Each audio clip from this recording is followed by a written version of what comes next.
Selamat pagi Gelson, seperti apa analisa Anda terkait dengan pergerakan IHSG yang hari ini mampu dibuka menguat, bahkan penguatannya membawa IHSG kembali ke level psikologis 8.300-an.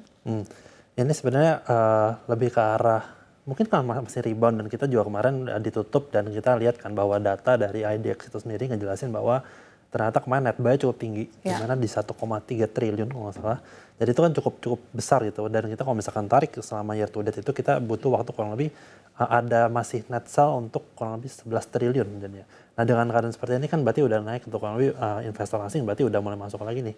Dan mungkin mereka ngelihat bahwa dengan keadaan seperti ini ada momen dan kayak masih akan rally karena kita lihat dari investor domestiknya itu masih cukup bagus dari untuk dia mau masuk ke emiten-emiten dan sepertinya momentum ini dibuy juga sama asing jadi asing bisa masuk juga dan dengan harapan ke depan masih bagus karena kalau misalnya kita lihat dari JP Morgan itu sendiri kemarin dia ada sempat downgrade juga dan dia itu ngejelasin bahwa saham-saham di luar kawasan Amerika ini berpotensial untuk bagus juga dan BlackRock juga ngejelasin bahwa untuk punya exposure, terutama untuk investor-investor Amerika, untuk punya exposure terhadap international equity gitu. Dan keadaan seperti ini kan ditambah lagi dengan JP Morgan dipimpin sama Tetchka waktu itu dia bilang untuk bisa potensial untuk upside dari stock market ini masih bagus. Citibank juga ngomong gitu dia jadi bilang untuk stock market ini masih potensial upside-nya masih ada dan tahun ini harusnya masih tahunnya stocks dan mungkin dengan keadaan seperti ini, jadi kita punya fundamental bagus dan ini kan juga sentimen juga masih belum bagus-bagus banget. Jadi ini momen buy on weakness kalau misalnya dia seperti itu. Jadi dengan keadaan seperti ini harusnya net buy masuk. Mungkin nanti ke depannya trickle down-nya bakal ada lagi. Dan kita lihat lah, nanti beberapa hari ini harusnya net buy juga akan masuk lagi gitu. Oke, dengan net inflow yang sudah mulai tampak cukup jumbo kemarin, tapi kalau kita review sedikit, kemarin kan IHSG justru terkoreksi hingga 1% pada penutupan perdagangan yang terseret oleh pelemahan saham-saham konglomerasi. Ini apa sih yang bisa kita cermati? Apakah memang saat ini saham-saham konglo sudah menjadi consider lagi bagi pelaku pasar?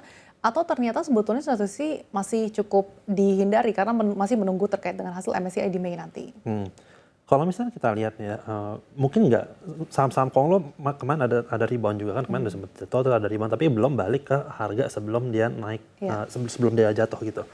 Dan kita lihat saham-saham perbankan dan juga saham-saham yang memang fundamentally bagus itu terutama yang big caps ini udah mulai rally lagi dan ini kelihatannya lebih cepat rally ketimbang dengan apa yang udah kita lihat selama 2 tahun terakhir dan 2 tahun terakhir ini kan saham-saham big caps itu lumayan turun dan sekarang kayak udah mulai masuk sih dan mungkin ini menjadi prospek juga ke depannya dan kalau misalnya kita lihat dari saham-saham konglo itu sendiri sebenarnya masih ada peminatnya dari utama dari investor-investor retail dan juga investor asing ini sendiri juga masih ada korelasinya tapi mungkin masih menunggu dan masih wait and see karena kita lihat pergerakannya itu nggak signifikan banget.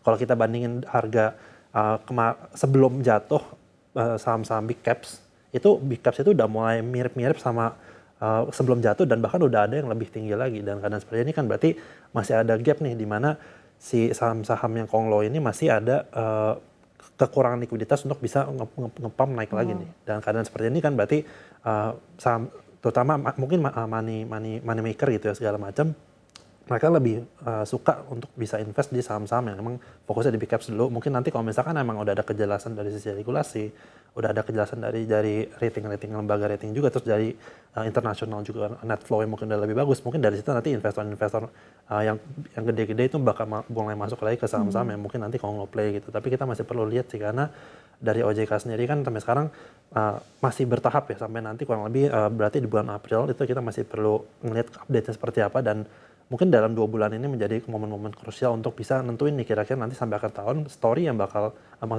play yang bakal bagus itu story dengan story mungkin story konglo atau story yang memang fundamental atau mungkin MSCI itu akan berpengaruh terhadap nanti pas April nanti kebijakan seperti apa. Jadi masih kurang lebih wait and see sih kalau gitu. Oke, tapi tadi kalau saham-saham big caps yang dilirik oleh asing secara sektoral ini gambarannya sektor apa saja yang cukup menarik?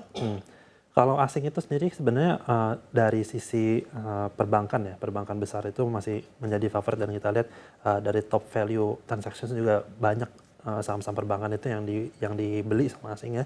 Dan kita lihat juga dari sisi saham-saham yang emang commodity base. Jadi kalau misalnya commodity base kayak misalkan dari saham-saham mungkin coal terus dari saham-saham dari mungkin dari emas segala macam itu ada kecenderungan di situ ya. Jadi saham-saham seperti dua sektor ini menjadi tetap utama saya. Mungkin ada Telkom dikit-dikit, tapi fokusnya itu lebih ke arah saham-saham perbankan dan juga saham-saham yang emang fokusnya di komoditas. Dan kita lihat komoditi itu kan harganya kemarin pas, jadi semua itu mirip. Jadi pas kita punya IHSG itu turun, jadi semua dibarengin juga bukan harga komoditas itu juga turun juga. Kita lihat harga emas jatuh, terus harga aluminium jatuh, harga coal juga jatuh. Tapi udah mulai rebound lagi dalam keadaan seperti ini kan, berarti timingnya lagi dapat banget nih. Jadi kayak triple leverage gitu.